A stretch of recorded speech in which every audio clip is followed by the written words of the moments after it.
30 வயதை கடந்தும் திருமணமாகாமல் ஒவ்வொரு ஊரிலும் குறைந்தது 50க்கும் மேற்பட்ட ஆண்கள் உள்ளார்கள். படித்ததில் வலித்தது. இதற்கு சொத்து மதிப்பே காரணம். அதாவது மாப்பிள்ளைக்கு அடிப்படை சொந்த வீடு அல்லது விவசாய தோட்டம் 2 ஏக்கருக்கு மேல் இருக்க வேண்டும். அவரே சென்னை, பெங்களூர் அல்லது வெளிநாட்டில் வேலையில் இருக்க வேண்டும். வீட்டுக்கு ஒரே பையனா இருந்தா ரொம்ப நல்லா இருக்கும். அப்புறம் இதெல்லாம் இருந்தாலும் தோற்றத்தில் திரைப்பட நடிகர்கள் விஜய், அஜித் அவர்கள் போல் இருக்க வேண்டும். இதில் இப்போது என்ன பிரச்சனை என்றால், எதிர்பார்ப்புகள் அதிகமாக இருப்பதால் திருமண வயதை கடந்தும் ஆணும் பெண்ணும் அதிகமாக இருப்பதுதான். சரி, இதன் விளைவு என்ன என்று பார்ப்போம். 1979 வரை ஒவ்வொரு கிராமத்திலும் பலருக்கு குறைந்தது 5 முதல் 10 குழந்தைகள் சர்வசாதாரணமாக பெற்றுக்கொண்டார்கள். 1980க்கு பின் 90% குடும்பத்தில் குறைந்தது 2 குழந்தைகள் முதல் 3 குழந்தைகள் உண்டு. 1990க்கு பின் ஒரே குழந்தைதான்.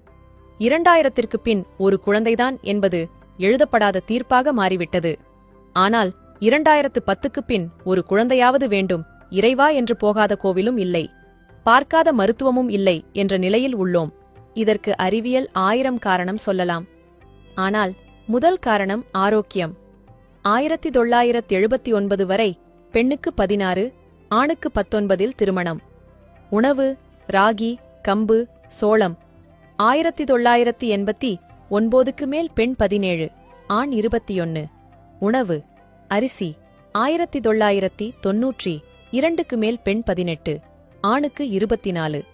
உணவு பட்டை தீட்டப்பட்ட அரிசி. 2000ற்கு மேல் பெண் 25, ஆண் 30க்குள். உணவு துரித உணவு. 2010க்கு மேல் உணவு மைதா மாவில் தயாரித்த உணவு. வெள்ளை சர்க்கரை பயன்பாடு அதிகம், தரம் குறைந்த எண்ணெய் என மனித இனம் நோய் மற்றும் மலட்டுத்தன்மையின் தாக்கத்தில் இருக்கிறோம். இந்நிலையில் 28க்கு மேல் 35 வரையில் பெண்கள் அதிகளவில் இருக்கிறார்கள். ஆண்கள் 30 முதல் 40 வயது வரை உள்ளார்கள். வசதிகள் வைத்து திருமணம் முடிக்கப்பட்டால் அது வியாபாரம்.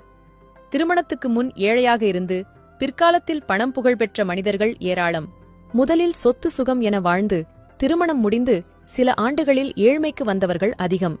எனவே வரும் காலம் இப்படிதான் இருக்கும் என்று தீர்மானம் செய்யாமல் நல்லதை மட்டும் நினைத்து மனங்கள் பிடித்தால் மனம் செய்யலாம். இதை வெறும் தகவலாக படித்துவிட்டு போக வேண்டாம். தயவு செய்து கொஞ்சம் யோசித்துப் பாருங்கள். குடும்பம் என்பது எவ்வளவு முக்கியம். அதற்கு பணம் தேவைதான். ஆனால் பணத்தால் வாழ்க்கையை இழந்துவிடக்கூடாது. நல்லொழுக்கம் உள்ள மாப்பிள்ளையா பெண்ணா என கண்டறிந்து மணமுடியுங்கள். படித்ததில் மனதில் பதிந்தது அனைவருக்கும் பகிருங்கள். இதுபோல பயனுள்ள பதிவுகளுக்கு ஜே ஹெல்த் பக்கத்தை ஃபாலோ செய்யுங்கள். நன்றி.